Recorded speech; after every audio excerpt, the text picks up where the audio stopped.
Bugün ötmekçi bolgan dersimiz alayda yut yağı.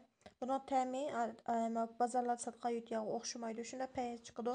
Şunçilik çürük bir xil yeyişlik çıkıdı.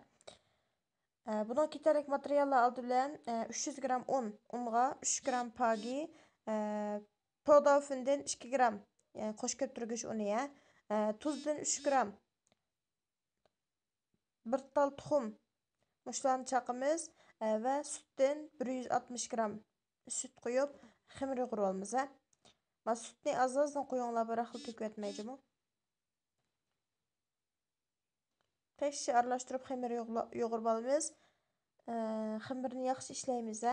Chalib pishirib qo'ymanglar, ximirni bilan pishirib yo'g'iramiz. Og'zini bo'shammoda ching o'raymiz buning, qattiq uchi qolmasin. Ching o'rab bu ximirni bo'ldiramiz. Bo'lgandan keyin mush ambalni qurg'unlab turib, ximirni shakl keltiramiz hamda yaxshi qaranglar. Mana mush holatda uzunchaqroq holatga ekilib yayimiz. Bek nefis qilib jimi? Yarım santi qalinliqda yaysaq bo'ldi. Ma yan taraflari egir-bugir chiqib qolmasin ko'ringlarmi? Mush holat tüp-tüz qilib yeyib olamiz. Kengligi, qalinligi yarım santi bo'lsa bo'ldi. Uzunligi shu begiz barmoqdan azroqlam uzun qilsanglar bo'ldi, uni da uzun bo'lib ketsin. Begiz barmoqchik bo'lsin bo'ldi. Ashta hammasini o'xshash qilib kesib oldik.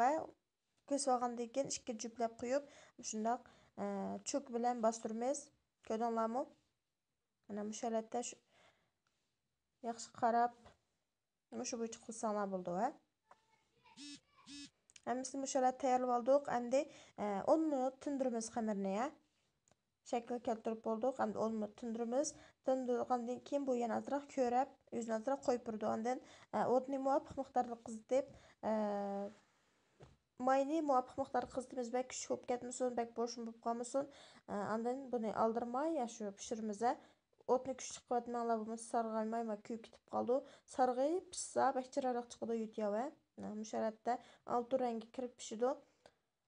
Shunchalik yeyishlik chiqadi, ko'rdinglarmi? Shunchalik chiroyli. Bozordagi yutyovdek undaq uzun qilib etmadik. Mana shundoq chiroyli bir xil chiqdi. Bo'lsa mayli sinab yiqinglar, etiganlik nashliqlarga bir stakan sutlar 2 tal yevasi bo'ldi. Uzuqlik qimmati degan shu. Mana shunchalik paxtadek yumshoq chiqadi,